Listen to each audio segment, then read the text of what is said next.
నమస్తే టుడేస్ తెలంగాణ. నేను మీ మధు. ఇక చూసుకుంటే తెలంగాణ ప్రజలు ఎప్పుడెప్పుడా అని ఆసక్తిగా ఎదురు చూస్తున్నారు. దేనికోసం? స్థానిక సంస్థల ఎలక్షన్స్ కోసం.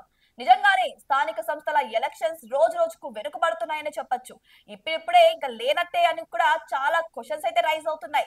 ఇప్పట్లో ఇక స్థానిక సంస్థల ఎలక్షన్స్ పెట్టబోరని కూడా కాంగ్రెస్ ప్రభుత్వంపై ఎక్కువ క్వశ్చన్స్ కూడా రైజ్ అవుతున్నాయి. నిజానికి ఇది నిజమే అనిపిస్తుంది. ఎందుకంటే ఇప్పుడు జరుగుతున్న పరిణామాలు అలాగే ఉన్నాయి. ఆల్రెడీ చూసుకుంటే కాంగ్రెస్ ప్రభుత్వం ఇదిగో అప్పుడు పెట్టేస్తున్నాం అర్చి చేస్తున్నాం అని చెప్పి ఇక స్థానిక సంస్థల ఎలక్షన్స్ అయితే రోజు రోజుకి వెనుకడిగి వేస్తున్నాయి. ఇక డీటెయిల్స్ గా చూసుకుంటే ఆల్రెడీ ఇక్కడ తెలంగాణ హైకోర్టు ఒక న్యూస్ అయితే బయటకు పంపించింది. ఏంటి అంటే సెప్టెంబర్ 30 లోగా స్థానిక సంస్థల ఎలక్షన్స్ పెట్టి తీరాలి అని. కానీ హైకోర్టు మాటను కూడా మన సీఎం పెడచెవిన పెట్టినట్టు తెలుస్తుంది. అరే చూసుకుందాంలే, ఇప్పుడు కాకపోతే రేపు చూసుకుందాంలే అన్న తీరున ఇక వారి యొక్క పరిధి ఉందని చెప్పొచ్చు. ఎందుకు అంటే వీరికి అడ్డంగా అంటే మేము ఎక్కడ ఓడిపోతామో, ప్రజల మధ్య బాగా నెగిటివ్ వచ్చేసింది కదా అన్న భయం అయితే వీళ్ళలో స్పష్టంగా తెలుస్తున్నట్టు కనిపిస్తుందని ప్రజలు వాపోతున్నారు. ఏదేమైనా సరే ఇక్కడ రోజు రోజుకి ఇలా ఆలస్యం అవడం కూడా ప్రజల్లో ఎక్కువగా నెగిటివ్ ని సంతరించుకుంది. ఇక డీటెయిల్స్ లేకి పూర్తిగా వెళ్తే ఆల్రెడీ బీసీ బిల్లు అంటే బీసీ ఆమోదం కింద అయితే 42% బీసీలకు రిజర్వేషన్ ఇవ్వాలి అని చెప్పి ఇక్కడ ఈ యొక్క ఫైల్ అయితే గవర్నర్ ముందు పెట్టడం అయితే జరిగింది. కానీ పెట్టి కూడా చాలా నెలలే అవుతున్నప్పటికీ కూడా ఇప్పటి వరకు కూడా వాటిపై ఆమోదం లభించట్లేదు. ఒకవేళ ఈ బీసీ రిజర్వేషన్ అంటే 42% రిజర్వేషన్ గవర్నర్ ఆమోదించినా సరే కేంద్రం దీన్ని యాక్సెప్ట్ చేసే తీరు లేదన్నట్టు ఉంది. అయితే ఇవన్నీ కూడా వాళ్ళు ప్లాన్ ప్రకారం ఎవరు కాంగ్రెస్ పెద్దలు ప్లాన్ ప్రకారమే చేస్తున్నట్టు కూడా తెలుస్తుంది. ఎందుకంటే బీసీలకు 42% రిజర్వేషన్ అనేది పాసిబుల్ కాని విషయంగా ఇక దీన్ని ఇలా చేస్తేనే ఇంకా స్థానిక సంస్థల ఎలక్షన్స్ ఆలస్యం అవుతాయి అన్న చందాన అయితే వీరి పనితీరు అలాగే ఉంది. ఇక చూసుకుంటే ఒకవేళ గవర్నర్ ఆమోదం తెలిపినా తెలపకపోయినా ఇది ఇక్కడే ఆగిపోతుందని వారి ప్లాన్. ఒకవేళ ఆమోదం తెలిపినా ఇక కేంద్ర పెద్దలు వీటిని అంగీకరించాలని ఇంకొక ప్లాన్.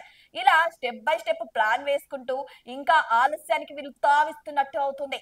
ఇక చూసుకుంటే మంత్రులను కూడా ప్రశ్నిస్తున్నట్టు తెలుస్తుంది. ఎప్పుడు స్థానిక సంస్థల ఎలక్షన్స్ ఎప్పుడు డిక్లేర్ చేస్తారని సీఎం రేవంత్ రెడ్డిని అడగ్గా వాళ్ళందరికీ కూడా సర్ది చెప్తున్నట్టు తెలుస్తుంది. ఇక ఎందుకు ఆలస్యం చేస్తున్నారు? ఇవన్నీ కూడా కావాలని చేస్తున్నారా, లేకపోతే ఏదైనా ప్లాన్ ప్రకారం చేస్తున్నారా, లేదంటే అనుకోని పరిస్థితుల్లో ఇవి ఆలస్యం అవుతున్నాయా అన్న క్వశ్చన్స్ రైజ్ అవుతుంటే ఎక్కువగా వినిపిస్తున్న క్వశ్చన్ వీళ్ళు కావాలని రైజ్ చేస్తున్నారు, కావాలని స్థానిక సంస్థల ఎలక్షన్స్ ని ఆలస్యం చేస్తున్నారు అన్న క్వశ్చన్ ఎక్కువగా రైజ్ అవుతుంది. ఎందుకంటే కాంగ్రెస్ ప్రభుత్వం ఇటు బీఆర్ఎస్ అటు బీజేపీ ఇద్దరి యొక్క సూటిపోటి మాటలతో అస్త్రాలు సంధిస్తున్నారు కాబట్టి సో వాళ్ళ అస్త్రాలను ఎదుర్కోలేక ఇక ప్రజల్లో ఎలా నెగిటివ్ స్ప్రెడ్ అవుతుందా అన్న తీరున వీళ్ళు ఇంకా ఆలస్యం చేస్తున్నారు. మరోవైపు వీళ్ళు ప్రకటించినటువంటి సూపర్ 6 పథకాలు కూడా ప్రజల్లోకి పూర్తిగా వెళ్ళలేదు. 1-2 మాత్రమే వెళ్ళాయి. అవి కూడా విఫలమయ్యాయి. ఇక్కడ విఫలం కాకుండా బాగా ఎక్కువగా యూజ్ అయింది ఏంటి అంటే మహిళా ఉచిత బస్సు మాత్రమే. ఇక రైతుల పరంగా లేకపోతే ఆడబిడ్డ నిధి అని ఇలా చాలా రకాలుగా ఇక మహాలక్ష్మి అని చెప్పేసి చాలా రకాల పథకాలు అయితే ఇంకా పూర్తిగా వెళ్ళలేదు. ఇక రుణమాఫీ అన్నారు, అవి కూడా అవ్వలేదు. ఇక చూసుకుంటే వడ్డీ లేని రుణాలు అన్నారు, అవి అవ్వలేదు. సూపర్ 6 లో అంతో ఇంతో యూజ్ అయిందంటే ఫ్రీ బస్ మాత్రమే. కాబట్టి ఈ యొక్క మార్గాన్ని చూసుకుంటే నిజంగానే కాంగ్రెస్ ప్రభుత్వం ఎక్కువగా ప్రజల్లో నెగిటివిటీనే పెంచుకుంది. ఇక చూసుకుంటే కాంగ్రెస్ ప్రభుత్వం గెలవడానికి ముఖ్య కారణం ఎవరా అంటే నిరుద్యోగులు, గవర్నమెంట్ ఉద్యోగులు, ఇక తెలంగాణ ఉద్యమకారులు.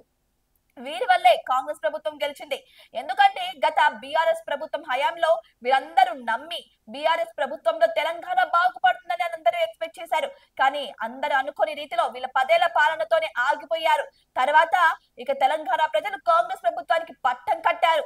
ఇక కాంగ్రెస్ ప్రభుత్వం ఇటు బీఆర్ఎస్ అందిస్తున్న అస్త్రాలు అటు బీజేపీ సంధిస్తున్న అస్త్రాలను ఎదురుదాడి చేస్తూ ఇక ప్రజల్లో కూడా సరైన అవగాహన లేక ఒక నెగిటివిటీని ఎక్కువగా మూటగట్టుకుంది. అయితే ఇదే తరుణంలో అంటే ప్రజల్లోకి ఇంకా వెళ్ళలేదు కాబట్టి ఇదే తరుణంలో స్థానిక సంస్థల్లో కనుక పోటీ చేస్తే కాంగ్రెస్ ఖచ్చితంగా దెబ్బతింటుంది అన్న ఆలోచనలో పడినట్టు తెలుస్తుంది మన ముఖ్యమంత్రి.